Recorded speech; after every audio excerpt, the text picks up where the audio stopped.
Right now we did not implement this menu icon. Let's start building this menu icon at toolbar. Open the toolbar.component.html file. Here let's create the menu button is, and I'm gonna make it to material button. Use material icon, mat icon, and I would like to use the menu. Incredible, here we have menu icon is created successfully, but it is not working. When I click on this menu icon, it will toggle the side navigation bar.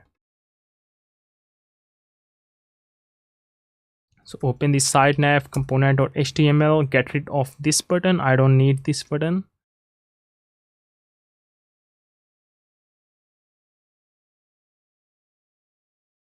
Now I would like to pass the event handler. I'm going to create event binding in Angular. Let's name it toggle side nav. And I'm going to provide this function side nav.toggle. I would like to emit this function inside the toolbar. How can I do it? Open the toolbar.ts file. Here we would like to create the event emitter output property. And the name should be toggle side nav.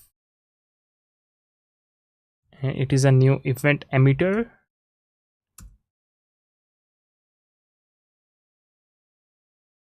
Now I would like to emit this toggle side nav event. When I click on this button, I would like to emit this event. I'm going to use click handler. The name of the event is toggle side nav dot emit. Let's try to test it. Is it working? Aha, it's working now. Cool. Let's try to debug this code. I'm going to inspect the element. Open the augury. Find the toolbar. Here we have toolbar. If I will emit this event, it will close. Boom. Here we are emitting this event from the toolbar.